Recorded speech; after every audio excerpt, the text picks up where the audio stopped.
My dear students, we have to see about vectors separately. In genetic engineering, in gene cloning, three things are mainly essential, required. One is enzyme, second one is vector, third one is host organism to multiply. We have studied the enzyme in detail. Last class we have studied the enzyme in detail. Now we have to see the vectors. Enzymes is of three types. Just to recall the enzyme, first one restriction enzyme, second one DNA ligase enzyme, third one alkaline phosphatase. Each one is having its own role, separate role. Restriction enzyme will cut the DNA.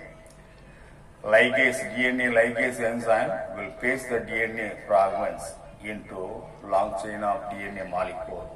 Alkaline phosphatase will modify the DNA, will modify the phosphate group of 5' of the DNA. So each one is having its own common function. Come to the vectors. Vectors are plasmid. Plasmid is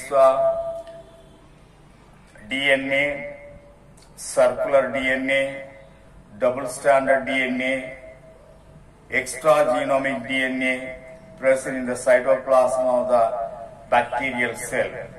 In some of the bacterial cell, DNA can be seen in two places. One is in the nucleus or nuclear material.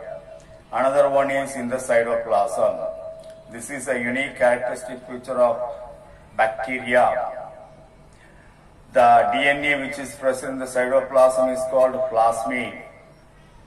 That plasmid is a circular DNA, double-stranded DNA, extragenomic DNA present in the cytoplasm. That is otherwise called vector. Vectors are the major component of the gene cloning experiment. In all the gene cloning experiment, vectors are very much used. That is used usefully. Vectors are small DNA molecule capable of self-replicating. They will produce their own copy. Plasmid will replicate and produce its own copy. That is called self-replication. The plasmids are used as a carrier and a transporter of DNA fragment in all cloning experiments. They are called cloning vehicle because they transport DNA fragments from one organism to another organism. That's why they are called cloning vehicle or cloning DNA. There are two types of vector. One is cloning vector, another one is expression vector. Cloning vector is a type of vector used for cloning of DNA in rest. Whereas the expression vector is a type of vector used to express the DNA in rest to produce a specific protein. So, cloning vector will carry the DNA segment, that is DNA in rest, into one organism. Suitable host cell, it will carry the DNA segment into a suitable host cell. Whereas the expression vector will react with the DNA in rest and induce the DNA in rest to produce specific protein inside the host organism. That is the role of expression vector. So based on the function, based on the role of vector, vectors are classified into two types: cloning vector and expression vector. Now we pass on to the properties of vectors. There are some of the properties are listed as a hints. You can note down for your exam. First one, the vectors are plasmid. They should be small in size. They are having molecular weight of less than 10 kb, kilo base pair, so that it will be very easy for the DNA segment to enter into the host organism, and also the plasmid will get easy transfer the DNA segment into the cell, into the host organism. For DNA segment, it is very easy to enter into the host organism. This plasmid also, for it is very easy to carry the DNA segments very easily into the host cell or host organism. The vector should contain origin of replication. Origin of replication, each and every plasmid must have, so that it can independently replicate within the host. Even the plasmid is transferred into other cell, other host organism, where the plasmid can capable of replicate its own copy. That is self-replication.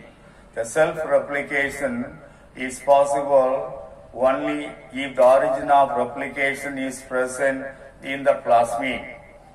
Vector must contain a suitable marker such as antibiotic resistance to permit its detection in transformed host cell. Suitable marker we have studied, DNA marker, etc.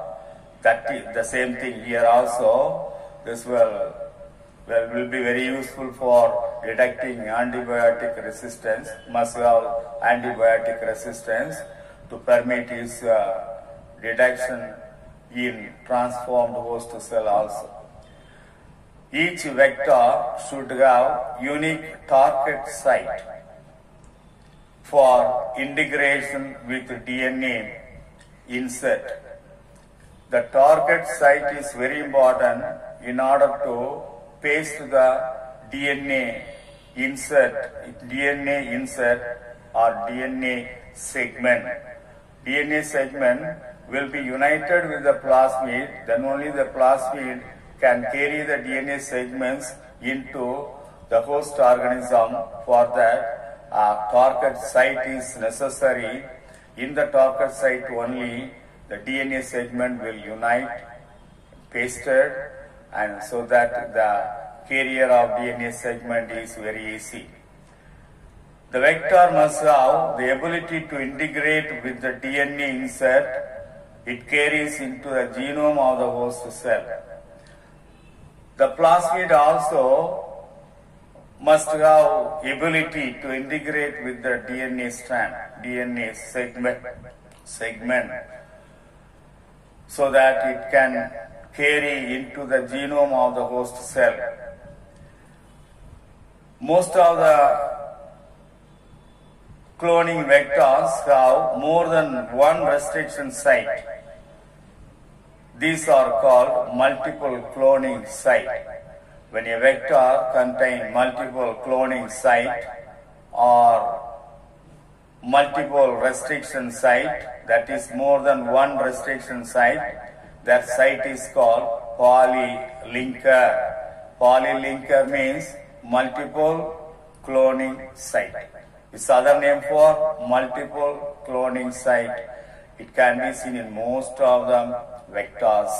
So, what is polylinker? You have to study for 2 marks question.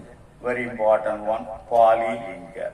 Polylinker is other name for multiple restriction site or when a vector contains more than one restriction site, that restriction site collectively called polylinker. So these are all some introduction about vectors, types of vector based on the function and the properties of vectors.